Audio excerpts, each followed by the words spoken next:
Ole, tun video tang chuan exercise kan chok tananga page 273 ya Trigonometric Identities proof to hoka kan chok don ani. Group that in kan chen sanganga group 1 a hian question number 1 to 8 kan chok nga. Chuan group 2 a tikhan question pong kan chuk lor dewanga ain don dan khelo pon kan dom tinga. Chuan hela hian formula hi kan chok sakri chawa thei tham chuan formula hi by heart formula en mi alawati hi thum lo maro chu tun tuma chuan hei a then tan chuan a ti tir tan chuan formula hi en thei mai turin kan siama hela to ber page algebra formula pa ngai vek khan hi a plus b whole square ti mo a square minus b square ti a cube ti ho khan nia hi chu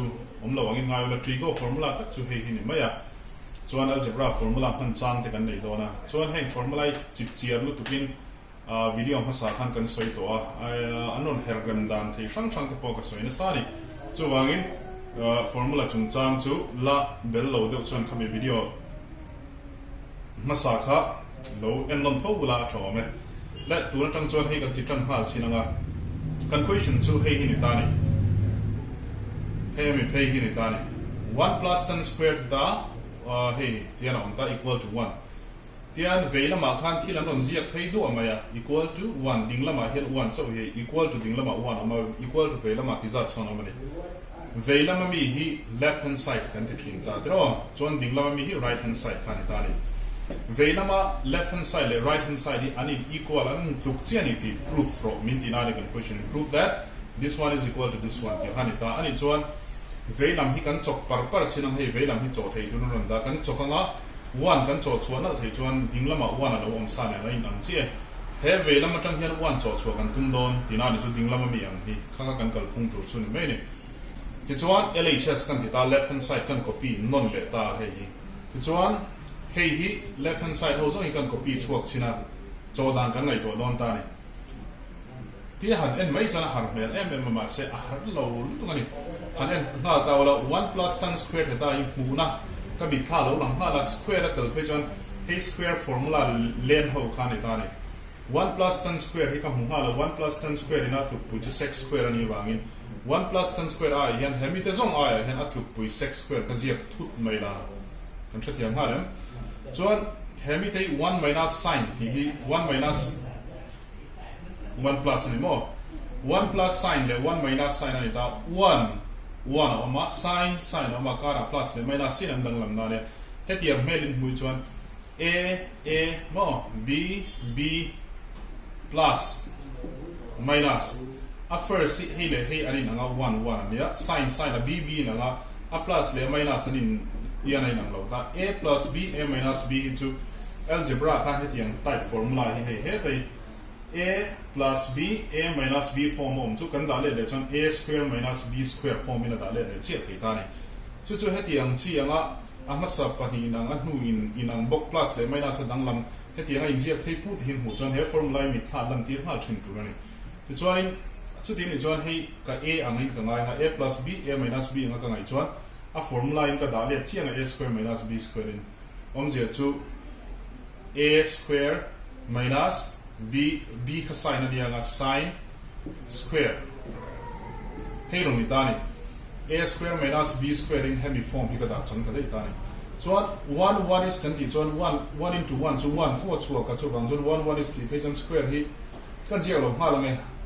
a sei lu tu lo nan 1 is 1 chu kan ngai me ro b hian square ro nei ta kha lo ni ta phat ta chuan sec square theta hi la da ta ira 1 minus sin square hi square on dal doi chon 1 le na ti anin ko phejan pani ni phejan hemi te le na mi hi an ni du tu kan ni o ti chuan in sin square alanga hemi te tar hi an ni rin om ta ni chuan formula he kan thei ti wai tam kan soi to a video ma sa khan in formula khan sin square hi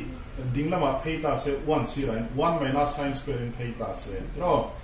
enge tukle chiang kan ni chuan hemi 1 minus sin square pe le lama om chun chu cos square hi tukle che ta ni 1 minus sin square hi cos square ne ani tuk tina ni ta hemi I pum po ya hian cos square da top thei ta ni he chuan chu ti lo ni chuan hemi te pani hi anen tai la he lai chung hi square a po square wa po man thei ti ka soi to ni hei ta hian in bunga cos le sec hi hei cos le sec akaren multiply oma anin multiply chon cos into sec chu 1 chuak ta ni tro cos into sec sec into cos anin angreng ania 1 chuak ta square a po apply thei wangin 1 ti ngal mai do ne hemi formula hi mo chu chunia anin engeri link dana kha hria chen em tu ni ta cos le sec ta in link ata sin le ti tiang chi zong zong kha hria chen em ngai ta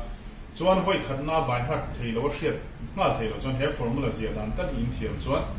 example a po zia chuak zok ula khoi lai mo kin si ra han pencilin chuan en turin chom mai theni chuan chaw tam phei chuan kut hian a hria thuak in a hre chun zong mai a in link dan ka hria chung chung thei thin ani chuan helai sec square into cos square in a 1 siam ti nga lo point du chuan ti point a ti ket the I chiang in kan ti teng in ti thea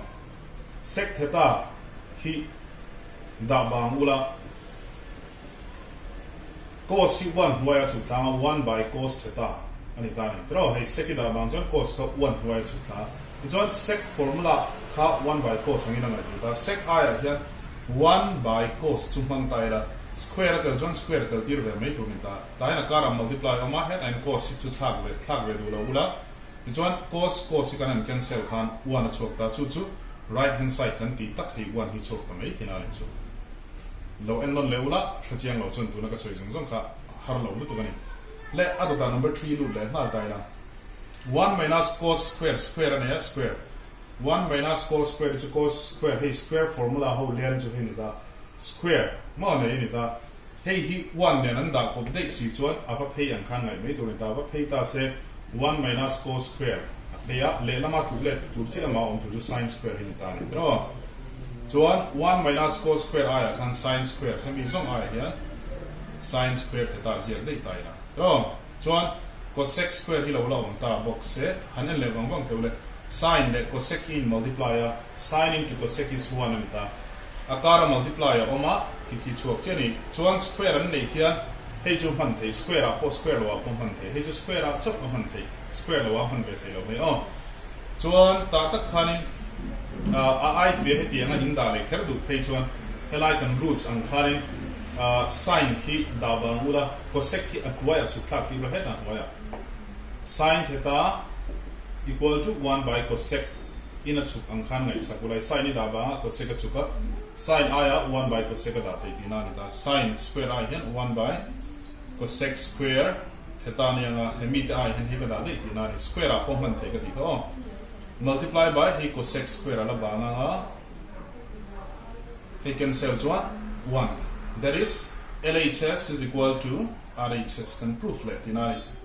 left hand side le right hand side anin ang chi ti na he poi LHS is equal to RHS kha proof dan chu lo ni mai all kop mai question number 4 kan ele ha sinanga a left hand side hi copy le thot tai la right hand side 1 hi so kan tum le don ani hey pe chu sec square lan na chu square formula kan hey 1 ne na anin link hi chuarin hey hi ni du mel lu tu helai len tha ho hi mo ti chuan sec square hi lang ta hi an thiam ula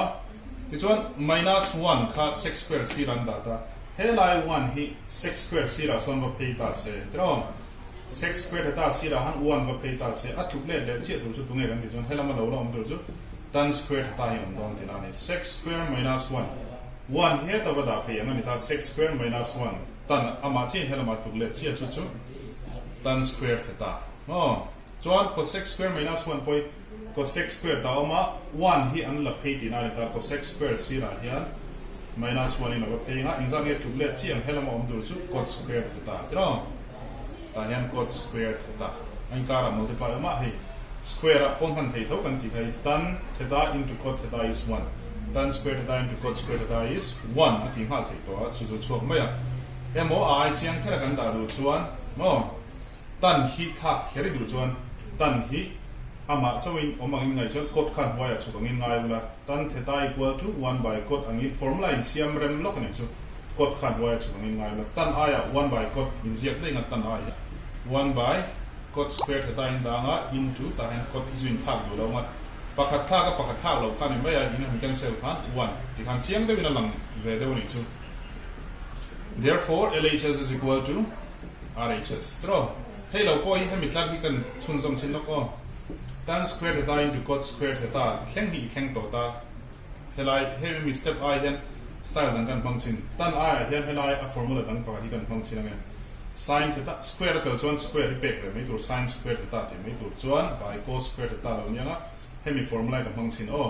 cot po kan thak chin anga cos square theta by sin square theta lo nianga I cancel thawani thei 1 to towards work dinani ti po hana ti thei o ole tuna chuan question number 5 kan en lenga left hand side he ti chen hinia right hand side a tan non da tan square cho chu chat tur chu tan square ni to non thungani veilam zo hi kan copy non lenga kan chok chinang o chuan ka soi du bok chu hey theta ti vek ka hmanga in textbook in en chuan a alam ti dona 1 minus cos square a anom ti dona b te por on daro se alphabet eng pom han theilo maro chu theta kan man na chani chu hey ngaya kan ei to tia zia hi ol ka tia a tia wei thum thai ka pe lo wangi theta kron hmanga ni maya kha ka chuin du le texami ang khan a vekin theta point lo siak thei kha ka chuin thu thu ni o khaile hei hi an nga lu 1 le cos square in kop tat chu he lai square zingami han em hal pang thodila cos square hi 1 ne na in kop tur chuan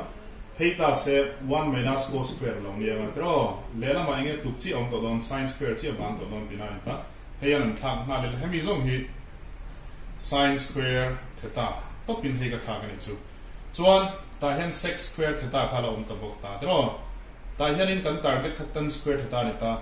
sin square le sec square kha hela ga jang tan square le cot square ani multiply khan tan into cot ka 1 target a 1 chuang mai da tuna chon sin le sec ani hei sin le hela sec hi ni da data ain ling lo to cos sec ani ta lo ta chu da chuanin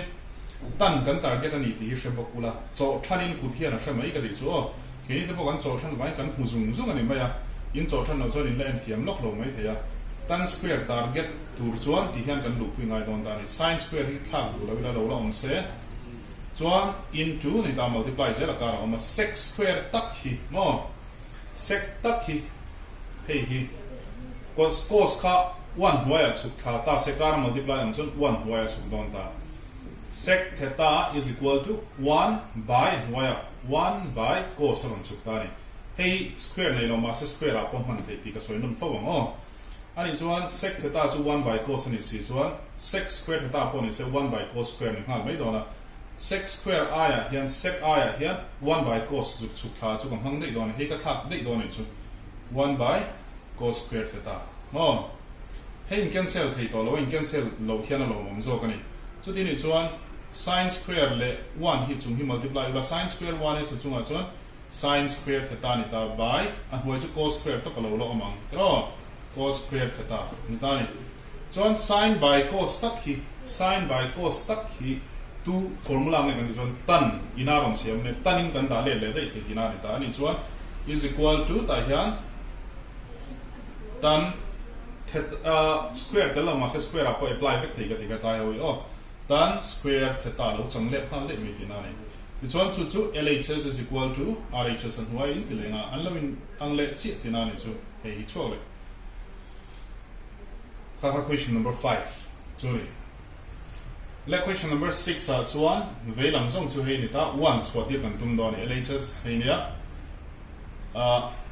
hei mu thiam mai hi har thina chen ka tan chuan maro chu kan cho nuwa hianin nakina in ron mu thiam venga voi khatal cho chhuwa sa in en lo chuan in idea han nei mai hi trigo chuan har lu tu ga chuwang chuan hei in enanga nangmani khan voi tam in cho ve ngai lo ni le kan ti sina ngo hei hela hianin a om thei du mai hu pur om ang dei na nga hu pur om tak tak lo wa hei zong hi kan la da bang shri nga hemi te chung chang hi ka khoi do ni hemi te ta na ka multiply oma mo 1 plus cos n square pakhat mai nan nei lo square formula chu apply thei thak lo phot shri ne chuan ti hian kan siam rem do na cosec hian he bracket pa hi a chunga om te ka hong do ni cosec 1 is hey en lo ang chi khan mai o algebra pa nga ya khan factorization te kan zima sak to kha a into b na open na a into c ab plus a into c to a c t ang de tho fa khan ming hi cosec cos ten ni ta ka wa hian mak wati wak lo du ro cosec theta 1 is into me nga cosec theta tho chu ka ni no plus lo ma cosec theta into cos is cosec theta into cos is cosec theta cos theta ni mai zia zo mai to ne zia chu hey one polo ni ta se a1 is area a into c chu tingai na no in zia zo ma ac in tiang kan cosec theta cos theta is cosec cos kan mai no chuan here I mean hi chu bracket le tai la hi chu cosec theta minus cot theta hi chu langai khanita chuan helai tak hi cosec hi lo la om se cosec theta plus han en ula ta hian cosec tak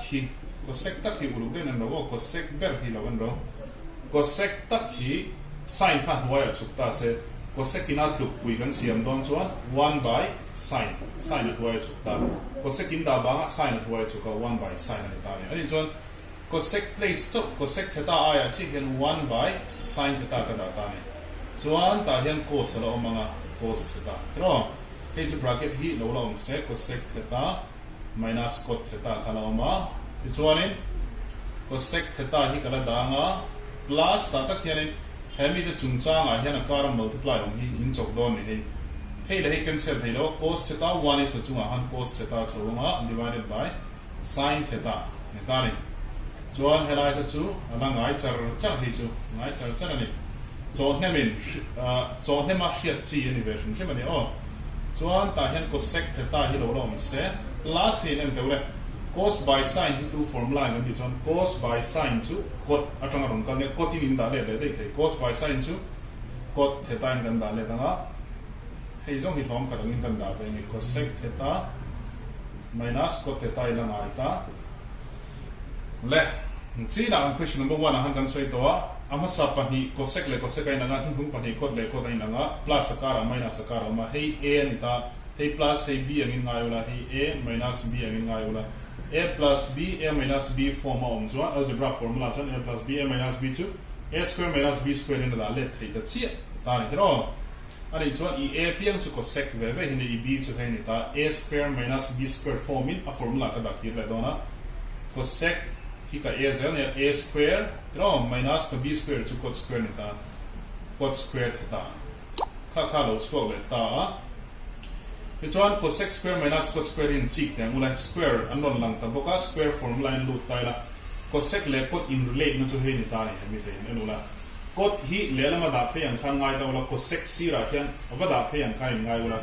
cosec square theta sira cot square avakal ang khan ngai ula exam e tu le chi ang helama ma chau lom do chu 1 ani ani chuan cosec square theta minus cot square theta chu 1 tu le chu tiang chu chuan cosec square theta minus cot square theta ina atluk tur chu 1 atluk ani ti kha 1 ani ta chu he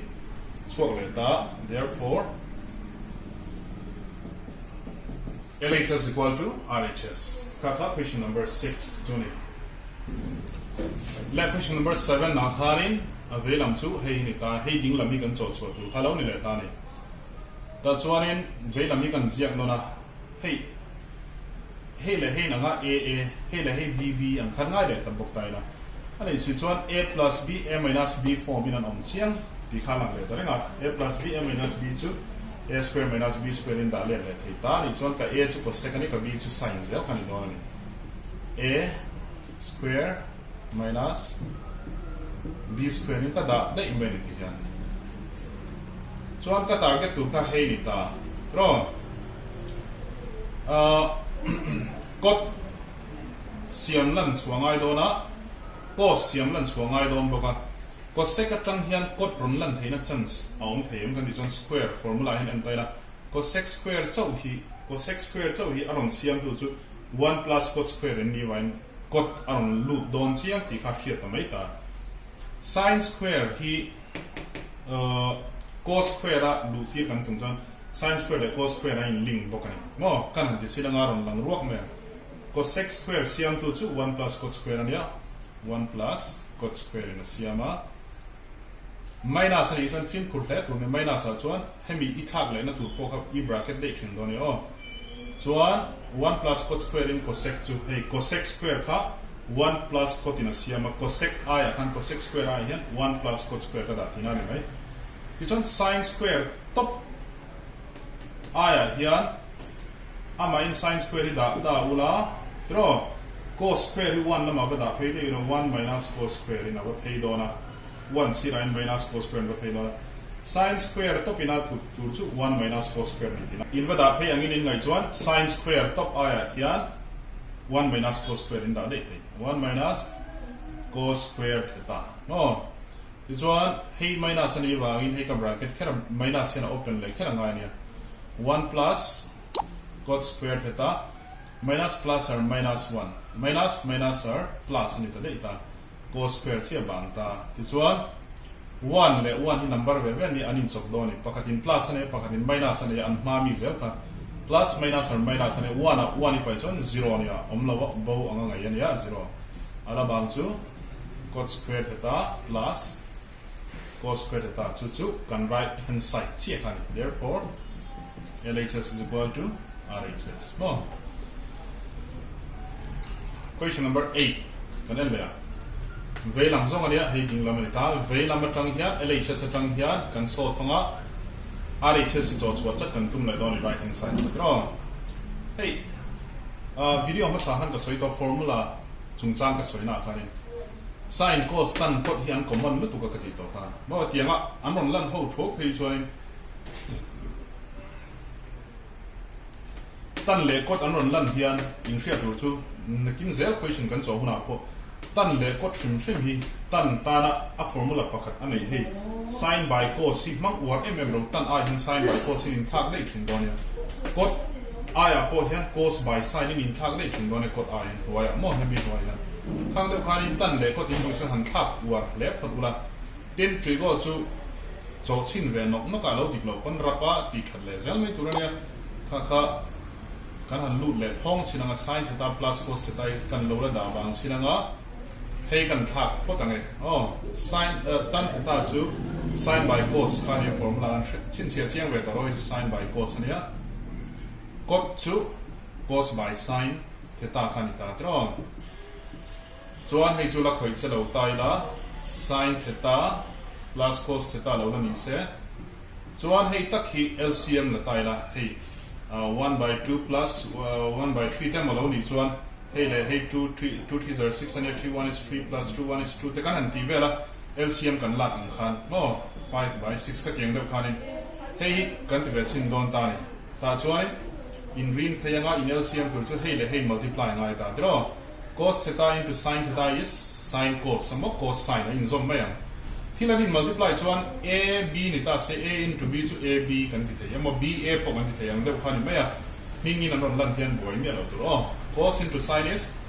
ai zia zom mai tur sin theta cos theta ti mai tur ni zia zom pop mai tur chuan hey cross ula ta hi din da hey cross ula in dang in multiply sin theta into sin theta is sin square theta sin square a into a is a square and see again hey cross one sin into sin is sin square theta plus cos into cos is cos square theta more this one hey lo se sin theta cos theta chuan helai bracket chung tak hi chu han en chik tai la an huai chu sin theta cos theta lo la ziak tai la a chung hi a hey sin square plus cos square is 1 ka formula ka lu le thut men ti hian tro chuan hey hi chunga oma hey huai oma anin cancel thei loi plus ani multiply kar oma thei loi hemi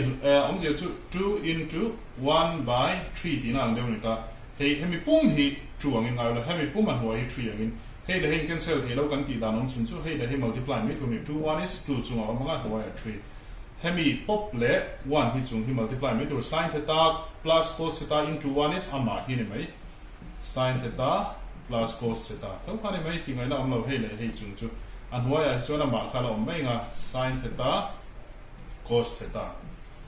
hetiang chi che hi nia LCM lak le tangai thin ta LCM lak le hi no function khat hian an thiam lo thin khop mai ti hian kan thilang chewa 2 by 5 plus 3 by 5 no mutani LCM la ro anon ti an huai an chon LCM la kan wam thin lu tu chu LCM chu 5 hi ni ha ta ni tro chung chu 2 plus 3 ni ta ni hi 5 ni ha la chung 2 plus 3 chuan hei zo ka hi mo 2 plus 3 by 5 zo ka hi min ron da ma sa se aron chuan a chi khan kir le ro non ti ta se la kir ale join kir ang khan ngai do in ti dan dur chu tian in ting in pot dak me don plus ne boya 5 ve ve in pe nga achunga khan 2 le 3 ka pek me tu ni kan che tiam mo 2 plus 3 by 5 in lo hota hei pot darangai ta 5 kha le lam ma pe la he ma mo ka ra plus la 2 by 3 ti khan ti me tu 2 by 5 3 by 5 in pot dar me tu ni kha tiang deuh khan hei han hu la hei hemi zong hi 5 ang hian hei mu pop ro vai han chuan hei 2 3 ni ta chu tin ni chuan hei pum pu hi 5 ang kan hu chuan sin theta cos theta draw plus ziak non in hei 5 5 om non kan sin theta cos theta draw achung kha chu sin cos kha te darila ta in sin theta cos theta hei han chocolate chi wala hei chocolate chiang hei le hei LCM la ula anin anawai hei top hi lenga achung kha tian plus kha ale join kala tina ni chu chuan sin le sin ka cancel thei to chia chunga chun 1 chi om to ni cos le cos cancel chun chunga 1 chi om to ani chuan 1 by cos chi bang to 1 by cos in huai suk se cos ka 1 by cos ina atuk le chi tu ju sec ani ta ni 1 by cos a ka sec theta plus 1 by sin chi bang to 1 by sin huai suk chuan atuk le chi tu chu cosec theta chu ki lai ka right hand side ki kin leta therefore LHS is equal to RHS ka ni le mai question number 2 kha ka kal kan wang phata tuna ato bera kan tiang group 1 chu question number 1 up to 8 tan chu 2 kha ka kal sana 2 kan chom do ni le LHS chu intile phatila left hand side chuan sec square theta plus cosec square theta lo om ta ni chuan hei hi kan chok thanga hei kan target tu khani ta ni ta hian sec square le cosec atangin tan le cot ron lan lu tir kan tum do ni chuan sec square hi square formula 100 en taula ama chau hi negative sec square chau hi en taula hei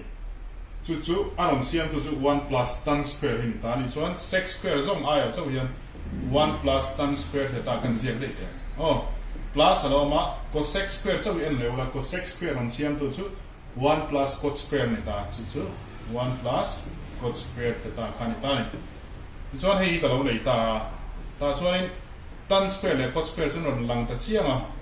kan proof do khan square la tel lo zui ma lai ti zok tu khani chuan tan square hi la da bang ta ula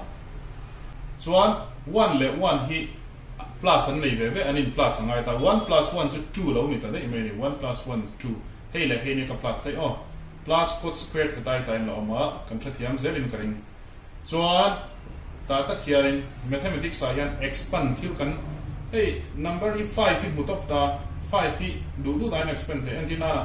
10 minus 5 atanga ron chua kani mo he 10 like 2 into 5 minus tikhan adar zau zau in mechi cho ar vak theini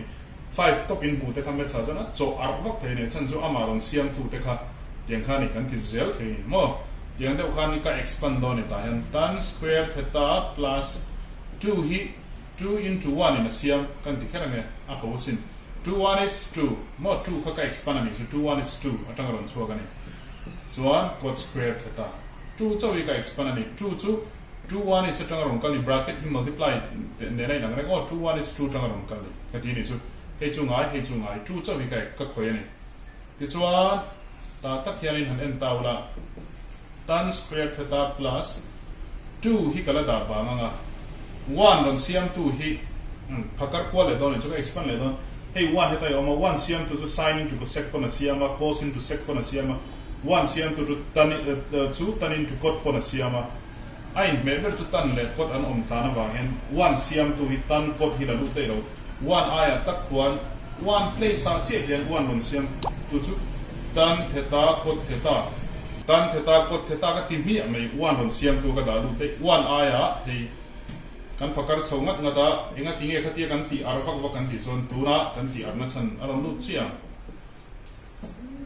hanen teule tan hi a ang zel hen en ula tan hi a ang zel hen he lai a ang hen en ula a square mo tan square plus 2ab khat a khat tan zel chon 2 tan ab ania plus b khat cot ang zel en chon cot square mo ani chuan a square plus 2ab plus b square lo ni ta a square plus 2ab i a piang khat tan ani ta tan hi ni ta i b piang kha cot kha ni ta ani chuan hei a square plus 2 square tel lo in ab top ania plus b square formula om ta chia chu tianga om chuan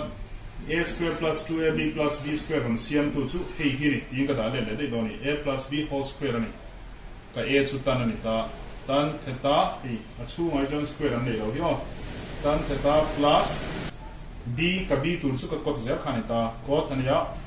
whole hei bracket ila hi whole eta pona square alone ta whole thing square ni ta ni this one in root le square and cancel the thina wangin square and root we cancel anga ala bang song chu tan theta plus cot theta a tricky way the wa hei hi chu chu to pera kan tina chan pon ya therefore LHS is equal to RHS